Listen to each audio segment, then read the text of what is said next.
बिल्कुल, देखिए लोकसभा चुनाव के पहले चरण की अधिसूचना जो है वो जारी हो गई है। इसके साथ ही पहले चरण में जिन सीटों पर मतदान होना है वहां के प्रत्याशियों के लिए नॉमिनेशन की प्रक्रिया भी आज से शुरू होगी। आपको बता दें कि पहले चरण में 17 राज्यों और 4 केंद्र शासित प्रदेशों की 102 लोकसभा सीटों पर वोटिंग होनी है।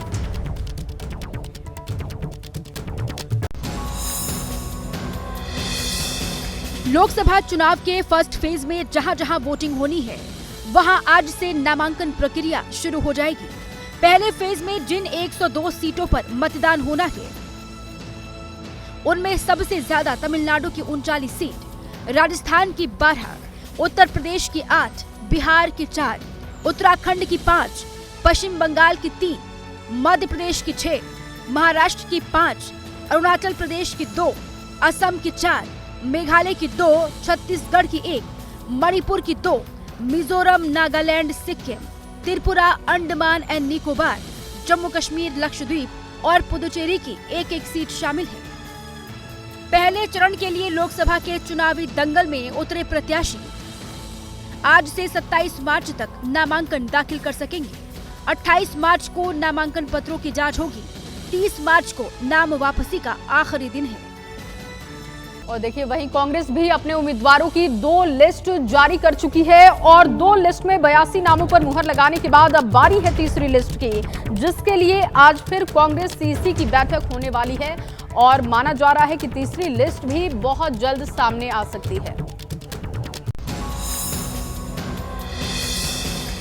आज कांग्रेस की तीसरी लिस्ट आ सकती है। कांग्रेस केंद्रीय चुनाव समिति की आज शाम 4 बजे फिर बैठक होनी है। मंगलवार को गुजरात, मध्य प्रदेश और राजस्थान को लेकर सीईसी की बैठक स्थगित हो गई थी। इन राज्यों को लेकर आज की बैठक में मंथन होगा। ये तय माना जा रहा है कि तेलंगाना और कर्नाटक के उम्मीदवारों की सूची आज जारी हो जाएगी। सूत्रों के मुताबिक मंगलवार की बैठक में करीब 30 लोकसभा सीटों पर उम्मीदवारों के नाम फाइनल कर लिए गए हैं, जिसमें बंगाल की 8 सीटें भी शामिल हैं। बंगाल के बरहमपुर से अधीर रंजन चौधरी का टिकट तय माना जा रहा है। मल्लिकार्जुन खड़गे की परंपरागत सीट कर्नाटक की कलबुर्गी से खड़गे के दामाद राधा कृष्ण को टिकट मिल सकता है। बेंगलुरु नॉर्थ से राजीव गौड़ा, बेंगलुरु सेंट्रल से मंसूर खान का नाम तय माना जा रहा है। चंडीगढ़ सीट पर फैसला अभी लंबित है, लेकिन मनीष तिवारी और पवन बंसल का नाम रेस में है।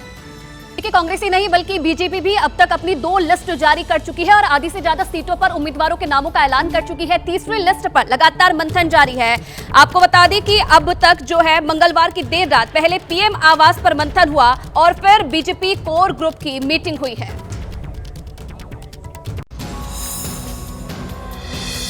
लोकसभा चुनाव की रणनीतियों और उम्मीदवारों के नाम को लेकर प्रधानमंत्री आवास पर बीजेपी की बड़ी बैठक हुई। इस बैठक में प्रधानमंत्री मोदी के अलावा जेपी नड्डा, अमित शाह और बीएल संतोष भी मौजूद रहे। बैठक में बची हुई सीटों पर उम्मीदवारों के नाम पर गहन चर्चा हुई। माना जा रहा है कि 1 से 2 दिनों के भीतर बीजेपी की केंद्रीय चुनाव समिति की बैठक हो सकती है। पीएम आवास पर मीटिंग के बाद बीजेपी मुख्यालय में कोर ग्रुप की बैठक हुई, जिसमें मुख्य तौर पर कर्नाटक और ओडिशा को लेकर चर्चा की गयी। कोर ग्रुप की बैठक में गृह मंत्री अमित शाह और बीजेपी अध्यक्ष जेपी नड्डा, संगठन महामंत्री बीएल संतोष के अलावा राष्ट्रीय उपाध्यक्ष बैजयंत पांडा, ओडिशा चुनाव प्रभारी विजयपाल सिंह तोमर, सह प्रभारी लता उसेंडी, प्रदेश बीजेपी अध्यक्ष मनमोहन सामंत और मानस मोहंती शामिल थे। बीजेपी अब तक प्रत्याशियों के नामों की 2 लिस्ट जारी कर चुकी है, जिसमें 267 सीटों पर कैंडिडेट्स के नामों का ऐलान अभी तक हो चुका है। और अब बात बिहार की, जहां एनडीए में सीट बंटवारे का साइड इफेक्ट दिखाई देने लगा है। पशुपति पारस के मंत्री पद से इस्तीफा देने के बाद अब सवाल ये उठने लगे हैं कि क्या एनडीए से भी नाता तोड़ेंगे और क्या इंडिया गठबंधन का हाथ थामेंगे। एनडीए की सीट शेयरिंग में खाली हाथ आरएलजेपी चीफ पशुपति पारस ने केंद्रीय मंत्री पद से मंगलवार को इस्तीफा दे दिया और खुद के साथ नाइंसाफी की बात कही। इधर कई दिनों से नाराज चल रहे उपेंद्र कुशवाहा को बीजेपी ने मना लिया। विनोद तावड़े ने उपेंद्र कुशवाहा से मुलाकात की। सूत्रों के मुताबिक एक लोकसभा और एक विधान परिषद की सीट देने पर बात बन गई है। अब सबकी नजरें पशुपति पारस के अगले कदम पर टिकी हुई है। एकदम वेलकम करेंगे हम उनको। बहुत पहले ही छोड़ देना चाहिए था पारस जी को। बहुत अच्छा डिसीजन है। कल तो बड़े अच्छे लग रहे थे, आज इनको जब तमाचा पड़ा तब इनको याद आ रहा है। पहले तो वो बोल रहे थे कि हम एनडीए का सिपाही, लेकिन उसके बाद वो मंत्रिमंडल से इस्तीफा दे दिए हैं, तो इसका मतलब है कि सच्चा एनडीए के वो सिपाही नहीं है। इस बीच जेडीयू के राष्ट्रीय महासचिव मोहम्मद अली अशरफ फातमी ने पार्टी से इस्तीफा दे दिया। आज फातमी आरजेडी ज्वाइन कर सकते हैं। देखिए, सीट बंटवारे का मसला जहां जहां फंसा हुआ था वहां तकरीबन सुलझा लिया गया है, लेकिन महाराष्ट्र में अभी तक पेच फंसा हुआ है। चाहे इंडिया गठबंधन की बात की जाए या फिर एनडीए की बात की जाए, लेकिन इस सियासी माथापच्ची के बीच सीएम एकनाथ शिंदे ने कल एक बड़ी बैठक बुलाई है। चाहे एनडीए हो या फिर महाविकास अघाड़ी, दोनों ही खेमों में सीट शेयरिंग का फॉर्मूला अब तक फाइनल नहीं हो पाया है। बैठकों और मुलाकातों का दौर जारी है। इसी कड़ी में महाराष्ट्र के सीएम एकनाथ शिंदे ने 21 मार्च को सुबह 11 बजे बड़ी बैठक बुलाई है। इस बैठक में शिवसेना के सारे नेता और सांसद शामिल होंगे। इधर 21 मार्च को कांग्रेस सीईसी की अगली बैठक में इंडिया अलायंस भी सीट बंटवारे का ऐलान कर सकता है। सूत्रों के हवाले से खबर है कि महाराष्ट्र में सीट बंटवारे को लेकर इंडिया गठबंधन में फॉर्मूला फाइनल हो चुका है, जिसके मुताबिक उद्धव गुट की शिवसेना 23 सीटों पर, कांग्रेस 19 सीटों पर और शरद गुट की एनसीपी 6 सीटों पर चुनाव लड़ सकती है। राजू शेट्टी और प्रकाश आंबेडकर की पार्टी को लेकर महाविकास अघाड़ी में असमंजस नजर आ रहा है। हमारा जो है वो 7 सीटों का हमने फैसला कम्युनिकेट करना है, वो हमने कम्युनिकेट कर दिया है। आप कभी इस बात को मानने के लिए तैयार नहीं है कि वंचित अपने पैरों पे खड़ा हो सकता है। आपको तो हमेशा लगता है कि उसको बैसाखी की जरूरत है। महाराष्ट्र के चुनावी दंगल को जीतने के लिए बीजेपी ने बड़ा दांव खेला है। बीजेपी ने राज ठाकरे को साथ लाने के लिए पूरा प्लान तैयार किया है और इसमें बीजेपी सफल होती भी दिख रही है। लेकिन अब इस स्टैंड से बीजेपी के महाविकास अघाड़ी टेंशन में है। बीजेपी के राष्ट्रीय महासचिव विनोद तावड़े से मुलाकात के बाद एमएनएस प्रमुख राज ठाकरे ने गृह मंत्री अमित शाह से मुलाकात की। मुलाकात के दौरान राज ठाकरे के बेटे अमित ठाकरे भी साथ थे। माना जा रहा है कि दोनों ही नेताओं के बीच सीट शेयरिंग को लेकर चर्चा हुई। सब कुछ ठीक रहा और बात बन गई तो राज ठाकरे की पार्टी को 1 से 2 सीटें मिल सकती हैं। उन्हें दक्षिण मुंबई सीट दी जा सकती है। सकारात्मक चर्चा हो गई है। आगे चलते 1-2-4 रोज में उसका जो भी निर्णय है वो आ जाए। राज ठाकरे के एनडीए में आने की आहट से उद्धव ठाकरे की पार्टी की टेंशन बढ़ गई है, क्योंकि खतरा मराठी वोटों के बंटने का है। आदरणीय मोदी साहब की सराहना की, फिर बड़ी कड़ी आलोचना की। भारतीय जनता पार्टी का अलग उद्देश्य है, मतदाताओं का या मत काट सकते हैं, वोट काट सकते हैं, वोट काटने के लिए खड़ा किया, बाकी कुछ नहीं। दिल्ली शराब घोटाले मामले में ईडी अब तक अरविंद केजरीवाल को 9 बार समन भेज चुकी है और 8 समन को दरकिनार करते हुए आपको बता दें कि 9वें समन के बाद केजरीवाल ने अब हाई कोर्ट का रुख किया है, जिस पर आज अहम सुनवाई होनी है।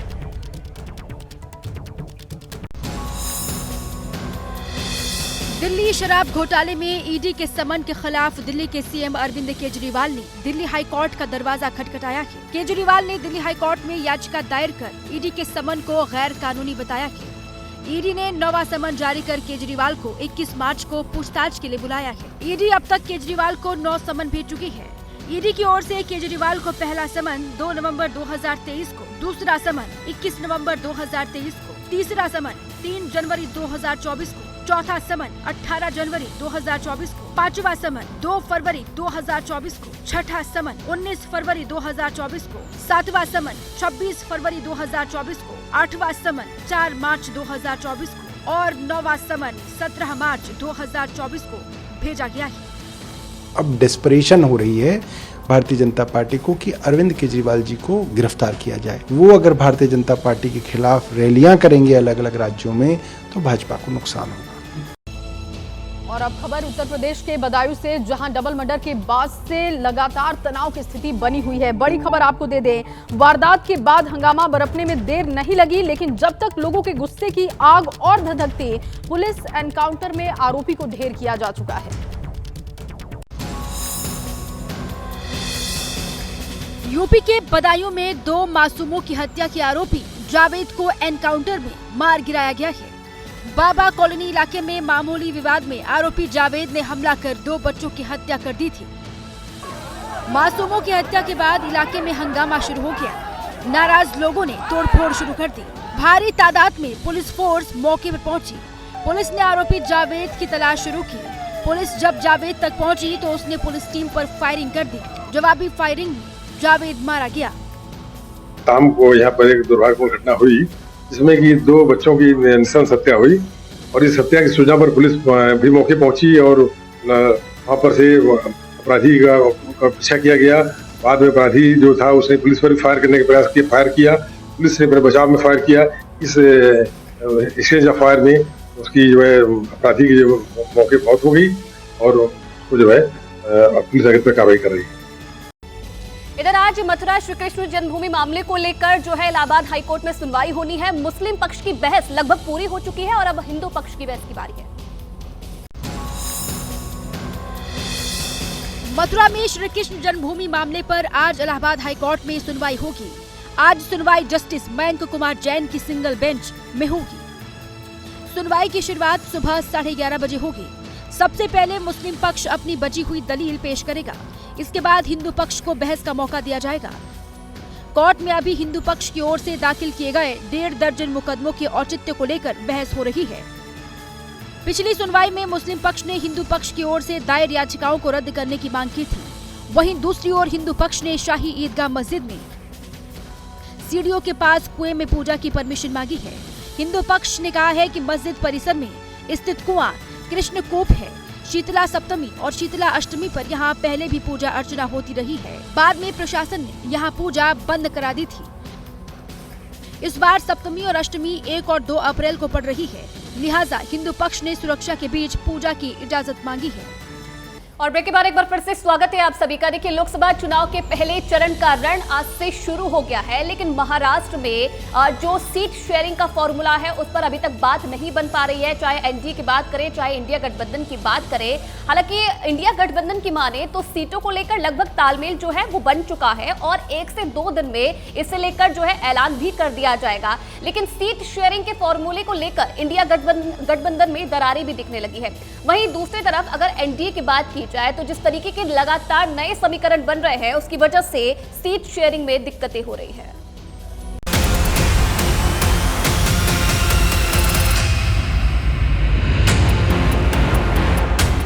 लोकसभा चुनाव की प्रक्रिया आज से शुरू हो गई है।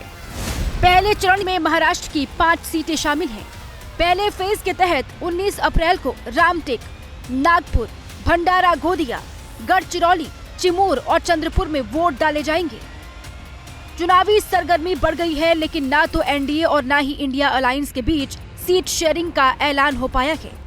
हालांकि सूत्रों के हवाले से खबर है कि इंडिया में सीट शेयरिंग का फॉर्मूला तकरीबन तय हो गया है और 1 से 2 दिन में इसका ऐलान कर दिया जाएगा। सूत्रों के मुताबिक महाराष्ट्र में इंडिया अलायंस में सीट बंटवारे का संभावित फॉर्मूला है। शिवसेना उद्धव गुट 23, कांग्रेस 19 और एनसीपी शरद पवार गुट 6 सीटों पर चुनाव लड़ेगी। यानी अगर यही फॉर्मूला तय हुआ है तो साफ है कि महाविकास अघाड़ी में शरद पवार गुट कमजोर साबित हुआ है। उद्धव ठाकरे गुट अपनी मांग पूरा करवाने में कामयाब रहा है और कांग्रेस भी फायदे में दिखाई दे रही है। इससे ये भी साफ हो रहा है कि राजू शेट्टी की स्वाभिमान शेतकारी संगठन और प्रकाश आम्बेडकर की पार्टी वंचित बहुजन अघाड़ी इंडिया गठबंधन से तकरीबन बाहर हो गए हैं। हालांकि इसे लेकर गठबंधन की ओर से अभी तक आधिकारिक ऐलान नहीं हुआ है, लेकिन खबर है कि दिल्ली में हुई कांग्रेस केंद्रीय चुनाव समिति की बैठक में पार्टी ने 19 उम्मीदवारों के नाम पर मुहर लगा दी है। बस औपचारिक ऐलान होना बाकी है। इंडिया गठबंधन में महाराष्ट्र में सीटों का बंटवारा कब तक तय हो जाएगा? कब ऐलान होगा? 21 तारीख को हो जाएगा। मुंबई में करेंगे। फार्मूला क्या रहेगा सर? कौन सी पार्टी कितनी सीटों पर चुनाव? वो सीटों पे की मुद्दा नहीं है, मेरिट के आधार पर डिसीजन होगा और 48 सीटें महाविकास अघाड़ी वहाँ जीतेगी। महाराष्ट्र में सीट शेयरिंग का जो संभावित फॉर्मूला तय हुआ है उससे सबसे ज्यादा फायदा हुआ है शिवसेना उद्धव गुट को। 2019 में हुए चुनाव में बीजेपी शिवसेना ने साथ में चुनाव लड़ा था और 48 में से 41 सीटों पर जीत हासिल की थी। इनमें से भाजपा 25 सीटों पर लड़ी और 23 सीटों पर जीत हासिल की। वहीं शिवसेना 23 सीटों पर लड़ी और 18 सीटों पर उसे जीत हासिल हुई। कांग्रेस 25 सीटों पर लड़ी लेकिन उसे सिर्फ 1 सीट हाथ लगी। वहीं एनसीपी 19 सीटों पर लड़ी और उसे 4 सीटों पर जीत मिली। साथ ही एक निर्दलीय और एक सीट पर AIMIM को जीत हासिल हुई। यानी इस बार भी शिवसेना उद्धव गुट 23 सीटों पर चुनाव लड़ने जा रही है। शिवसेना में विभाजन से सबसे बड़ा झटका उद्धव गुट को ही लगा था, लेकिन इस बार वो फिर अपनी पुरानी साख बरकरार रखने की कोशिश में लगे हुए हैं। अगर लोकसभा चुनाव के लिहाज से देखें तो महाविकास अघाड़ी के सीट बंटवारे में शिवसेना उद्धव गुट को बड़े भाई का तमगा मिला है, लेकिन बड़े जोश खरोश से गठबंधन में शामिल हुए प्रकाश आंबेडकर को निराशा हाथ लगी है। उन्हें एक भी सीट नहीं दी गई है। बताया ये जा रहा है कि वो 7 सीटों की मांग कर रहे थे, जो पूरा नहीं हो पाया, लेकिन उन्होंने उम्मीद नहीं छोड़ी है। MBA के अघाड़ी में आपके खेमे में जितनी सीटें आएगी उसमें से 7 सीट जो आपको लगता है कि हमारी मदद से विनिंग होगी, उसकी सूची आप भेज दी है या कम्युनिकेट कर दे, ताकि वंचित बहुजन अघाड़ी उन 7 सीटों पर आपको पूरी ताकत से मदद करने के लिए तैयार है। उनकी भूमिकाएं बदलती रहती है, कभी किसी भूमिका पे वो आग्रही या निग्रही नहीं रहे हैं। मैं छोटा आदमी हूँ, हास्यास्पद लग रहा है। गठबंधन तीनों लोगों ने उसी मीटिंग में कहा, इसके आगे हमने, मुझे लगता है वो घोषित की थी 4 जगह हम इनको दे रहे, वो अगर उनको। और चलिए बिहार की राजनीति से बड़ी खबर है। सूत्रों के मुताबिक पप्पू यादव की पार्टी जन अधिकार पार्टी का कांग्रेस में विलय होगा। कांग्रेस की टिकट पर पप्पू यादव पूर्णिया से चुनाव भी लड़ सकते हैं। बीती रात पटना में लालू यादव और तेजस्वी यादव से पप्पू यादव की मुलाकात हुई। सूत्रों के मुताबिक लालू परिवार ने पप्पू यादव को कांग्रेस में उनकी पार्टी के विलय की हरी झंडी दे दी है। जनेंद्र मेरे सहयोगी ज्यादा जानकारी के साथ जुड़ चुके हैं फोन लाइन पर। जनेंद्र, ये बड़ी खबर कि विलय 1-2 दिन में संभव है कांग्रेस में, क्या अपडेट है आपके पास? बिल्कुल, बिहार की सियासत के लिहाज से ये बहुत बड़ी खबर है। पप्पू यादव को कांग्रेस में लाने की कवायद काफी समय से चल रही थी। पप्पू यादव और कांग्रेस नेतृत्व एक दूसरे के संपर्क में थे। हालांकि सियासी वजहों से लालू यादव की हरी झंडी इस एक्सरसाइज को नहीं मिली थी। कांग्रेस की सलाह पर ही पप्पू यादव कल रात में लालू यादव और तेजस्वी यादव से मिले हैं। हमारे सूत्र हमें ये बता रहे हैं कि लालू यादव की हरी झंडी पप्पू यादव को मिल गई है। पप्पू पटना से दिल्ली आने की तैयारी कर रहे हैं। दिल्ली में वो कांग्रेस नेतृत्व से मिलेंगे और बड़ी खबर ये है कि पप्पू यादव अपनी जनाधिकार पार्टी का विलय कांग्रेस पार्टी में करने जा रहे हैं और कांग्रेस की टिकट पर वो पूर्णिया से लोकसभा का चुनाव लड़ने जा रहे हैं। हालांकि सूत्रों ने हमें बताया कि लालू यादव ने बीती रात पप्पू यादव को यह सलाह दी कि वो मधेपुरा से चुनाव लड़ने पर विचार करें, लेकिन पप्पू यादव अपनी पूरी तैयारी पूर्णिया में कर चुके हैं और इसी की वजह से पप्पू यादव ने पूर्णिया पर ही जोर दिया और कांग्रेस पहले से ही पूर्णिया सीट से पप्पू यादव को उतारने की तैयारी कर चुकी है, मन बना चुकी है। तो अब इंतजार है पप्पू यादव के दिल्ली आने का। दिल्ली में वो कांग्रेस नेतृत्व से मिलेंगे या कांग्रेस अध्यक्ष खड़गे से मिलेंगे, संभवतः राहुल गांधी से भी उनकी मुलाकात हो सकती है और इसके बाद औपचारिक विलय की घोषणा की जाएगी और इसके बाद बिहार की जब लिस्ट आएगी उसमें पप्पू यादव का नाम पूर्णिया सीट से होगा। तो ये एक बहुत बड़ा डेवलपमेंट है। हालांकि देखना होगा कि इसको लेकर के कांग्रेस के अंदर, बिहार कांग्रेस के अंदर किस तरह की प्रतिक्रियाएं होती हैं, क्योंकि हम आपको बिहार कांग्रेस का अगर सियासी समीकरण समझाएं तो खुद जो बिहार कांग्रेस के अभी वर्तमान प्रदेश अध्यक्ष हैं अखिलेश प्रसाद सिंह, उनका 36 का आंकड़ा है पप्पू यादव के साथ। तो पप्पू यादव जब कांग्रेस में औपचारिक तौर पर शामिल हो जाएंगे, देखना होगा कि बिहार कांग्रेस के अंदर का जो संतुलन है वो किस तरीके से बनता और बिगड़ता है। लेकिन फिलहाल बिहार के लिहाज से सीमांचल, बिहार का जो सीमांचल इलाका है, किशनगंज, पूर्णिया, कटिहार का इलाका, उसमें एक ये बहुत बड़ा राजनीतिक डेवलपमेंट है कि पप्पू यादव कांग्रेस में शामिल होने जा रहे हैं। तो कांग्रेस की टिकट पर वो पूर्णिया से लोकसभा का चुनाव भी लड़ सकते हैं। अगले 1 से 2 दिन में सब कुछ स्पष्ट हो जाएगा। जी, बहुत शुक्रिया जनेंद्र तमाम जानकारी के लिए। तो देखिए, लोकसभा चुनाव में एक एक सीट अहम है, लेकिन कई हाई प्रोफाइल सीट ऐसी हैं जहां अभी तक किसी उम्मीदवार का फैसला नहीं हो सका है। उनमें अमेठी और रायबरेली भी शामिल है। दोनों सीट गांधी परिवार से जुड़ी है, लेकिन इस बार गांधी परिवार ने दोनों सीट से चुनाव लड़ने से इनकार कर दिया है। अब सवाल यह है कि इन 2 सीट से कौन कांग्रेस का उम्मीदवार होगा।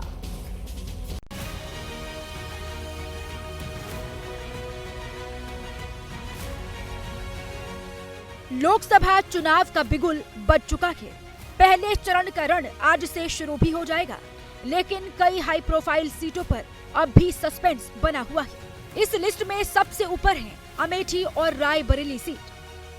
ऐसी खबर है कि रायबरेली और अमेठी से गांधी परिवार का कोई भी सदस्य चुनाव नहीं लड़ेगा। सोनिया गांधी राज्यसभा जा चुकी हैं और राहुल गांधी केरल के वायनाड सीट से प्रत्याशी घोषित हो चुके हैं। रही बात प्रियंका गांधी की, तो वो इस बार का लोकसभा चुनाव लड़ना नहीं चाहती हैं।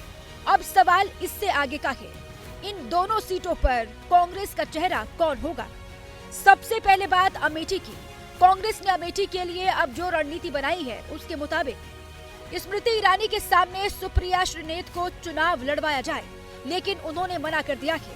सुप्रिया श्रीनेत के इनकार के बाद आराधना मिश्रा मोना के नाम पर विचार चल रहा है। इसके अलावा दीपक सिंह के नाम पर भी चर्चा की जा रही है। दीपक सिंह गांधी परिवार के काफी करीबी हैं। हालांकि अभी तक कांग्रेस ने कोई भी नाम फाइनल नहीं किया है। अब देख लेते हैं 2019 लोकसभा चुनाव में अमेठी में किसे कितने वोट मिले थे।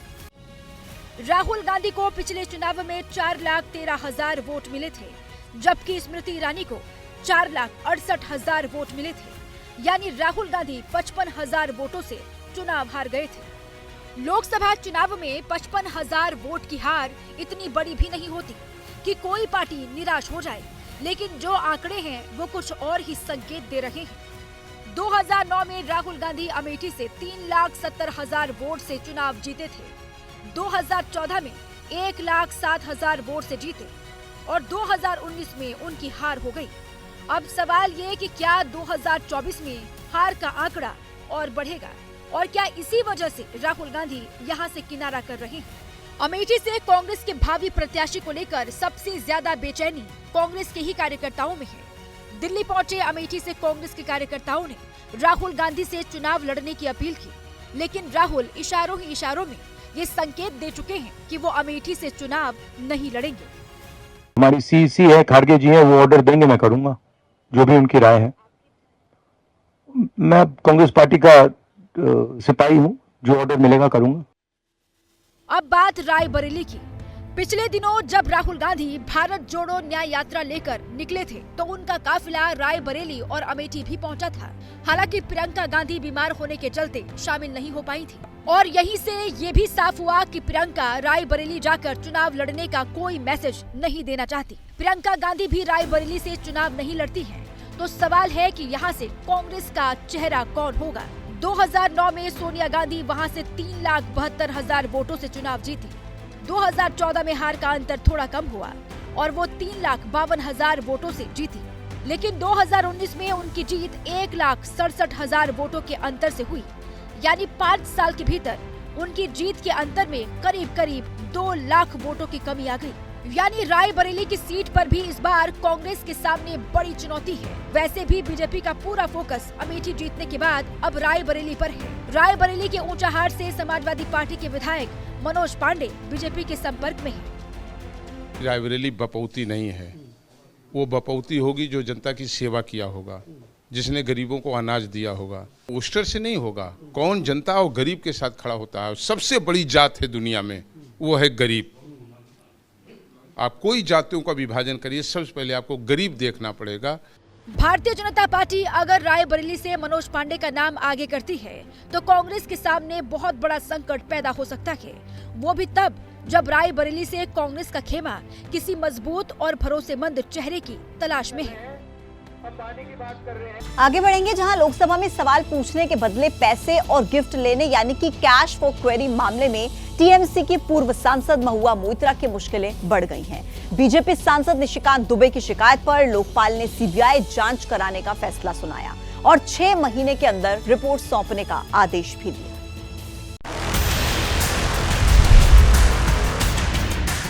कैश फॉर क्वेरी यानी लोकसभा में सवाल पूछने के बदले पैसा लेने के मामले में टीएमसी की पूर्व सांसद महुआ मोइत्रा की मुश्किलें कम होने का नाम नहीं ले रही हैं।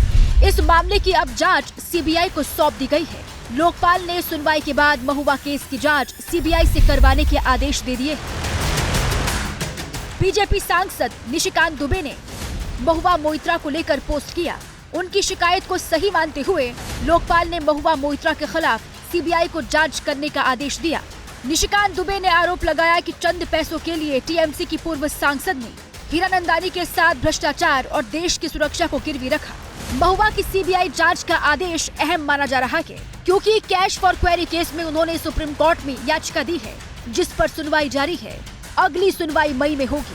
कैश फॉर क्वेरी केस में टीएमसी नेता महुआ मोइत्रा की 8 दिसंबर को लोकसभा सांसदी जा चुकी है। महुआ ने सांसदी रद्द करने के खिलाफ सुप्रीम कोर्ट में याचिका लगाई है।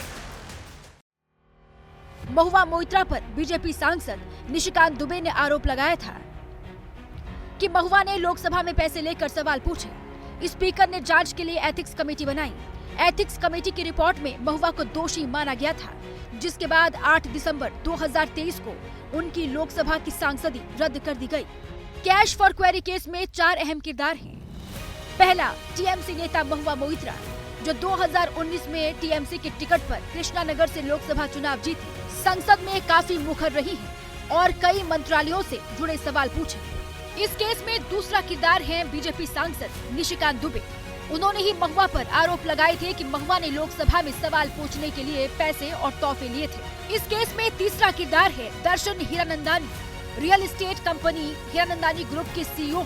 महुआ ने दर्शन हीरानंदानी को संसद का अपना लॉगिन और पासवर्ड दिया था, जिस पर वो लोकसभा में पूछने के लिए सवाल भेजा करते थे और इसके बदले में वो महुआ को कैश और गिफ्ट देते थे। इस केस में चौथा किरदार है जय अनंत देहाद्राई।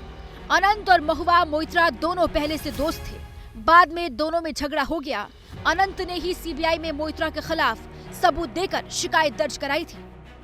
2019 में सांसद बनने के बाद से महुआ मोइत्रा ने लोकसभा में 28 केंद्रीय मंत्रालयों से जुड़े 62 सवाल पूछे थे।